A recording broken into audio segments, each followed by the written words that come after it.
The best in the world, boxed the best in the world. Dan Davis, less experienced, a young man who would like to make his mark by winning here. A couple of body shots by Davis. One may have strayed a little low.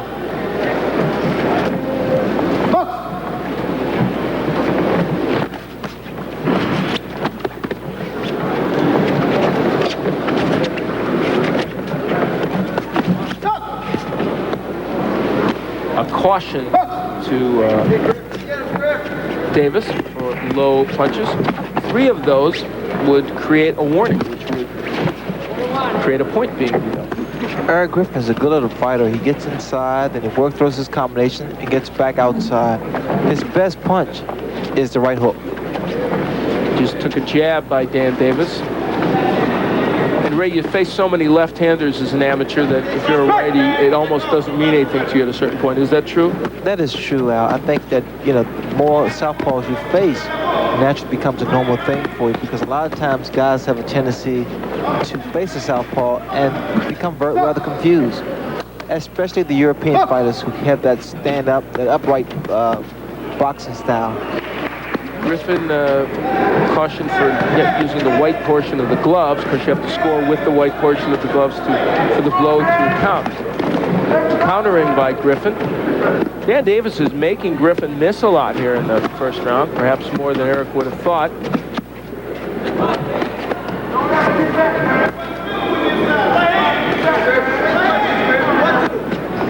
The champion in this weight division last year is back, Bradley Martinez, fighting in the other 166-pound match. And if Griffin were to get by Davis here, that would be quite an interesting matchup.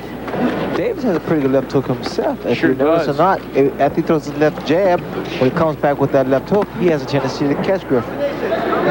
And the jab of Davis getting in there really pretty good. He's measuring Griffin with it. What's happened with Griffin? He throws his punch and he leaves his chin wide open.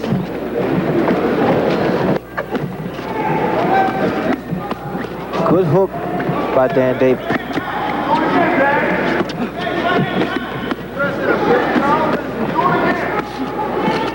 Some very good combinations and techniques by Dan Davis. Sun through combinations and come in and finish up with a head shot. Good straight left hand. You see we're winding down here in round 1. And Dan Davis has had himself a very good round in round 1. Oh, big hook by Griffin. But still, for Davis, who has turned to lefty now, a better round maybe than he would have even anticipated against a 2-time champ.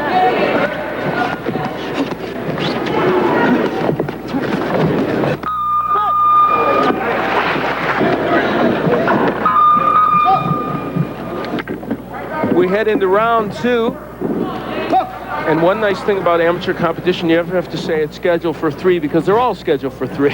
Although there's talk about that changing, moving to 5 rounds. I cannot believe that. That's surprising, isn't it? In any case, this one is 3, as are all the matches here at the Olympic Festival. Eric Griffin in the green, and in the red, it's Dan Davis. They're 106-pounders. Davis from Philadelphia, Pennsylvania. Griffin from Houston.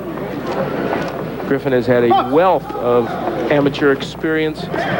We mentioned he's 2-time world champion. And, won the U.S.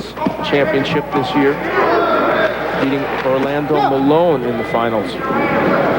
Malone is here at this festival. He'll be taking on Bradley Martinez. He would love a chance to avenge that loss. I'm noticing here, Al, that a lot of times when these boxers throw punches or when they land punches is with the open surface of the glove. Now, in international competition, Olympic competition, they would be warned tremendously. A lot of warning would be given. And there was, in fact, one warning earlier for that, but she said there might even be more. Griffin landing the straight left hand. Davis not getting in as well so far in this round as he did in the last one. Ray, when Davis switched to lefty early in that later in that last round, it seemed like he was pretty effective. Does that bother left-handers?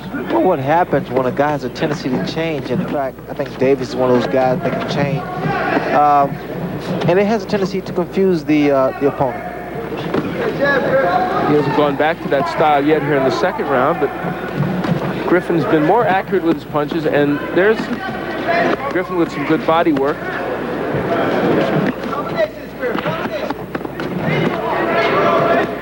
Griffin landing the left hand, throwing lots of quick combinations.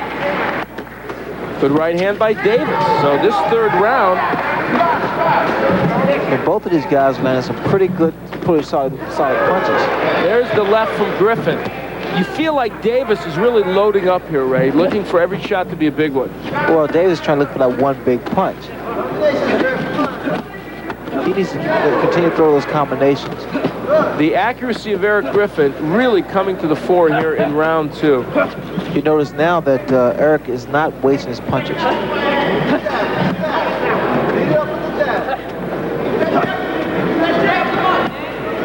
Just over a half minute left in the second round. And Eric Griffin, the two-time world champ in the green, is having a field day with Dan Davis now after a very competitive first round. You can see what Griffin's doing. He works that body, then comes back to the head. Good variety of punches as well.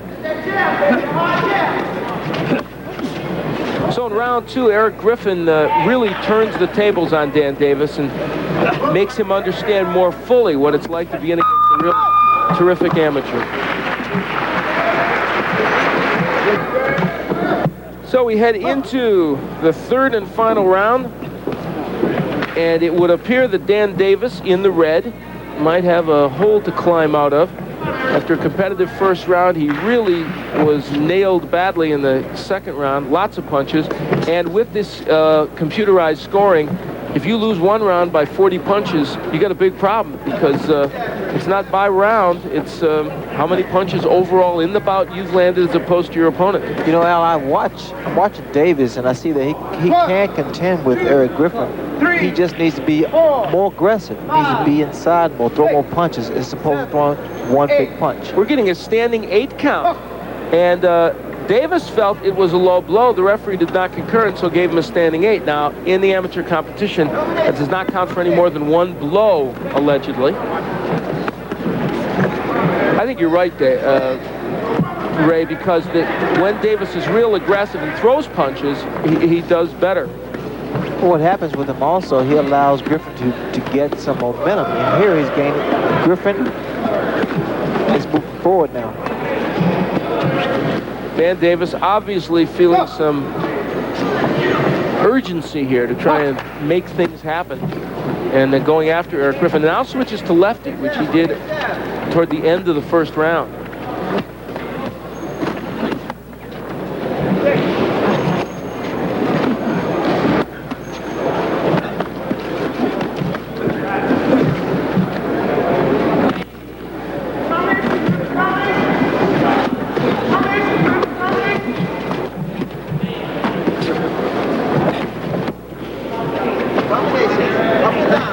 Griffin just wailing away on the inside. He's a very good inside boxer, right? He throws a lot of good shots to the body.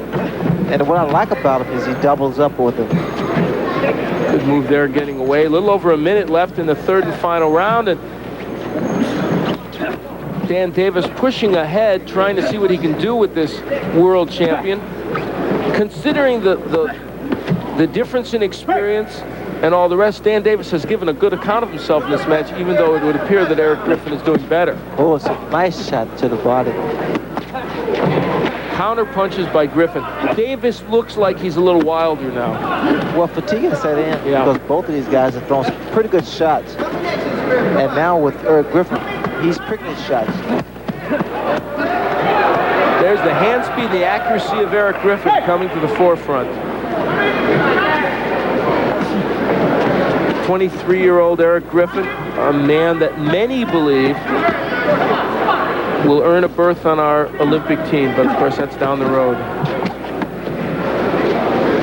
And how many times have people thought so and it hasn't happened? As we wind down here in the third and final round.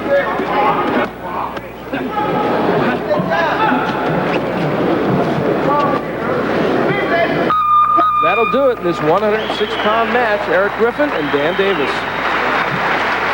Flyweight fight between Eric Griffin and Dan Davis. Here is the official decision. All right, we're set for the decision. This 106-pound match, Eric Griffin, Dan Davis. Let's go to it now. In the 106-pound division, the judge's decision, the winner on points, 54-10, in the red corner, Eric Griffin. So Eric Griffin is the winner, not too much of a surprise. A great second and third round was what ultimately did it for this young man. And he will move on now to the gold medal round, which will be boxed on Tuesday. And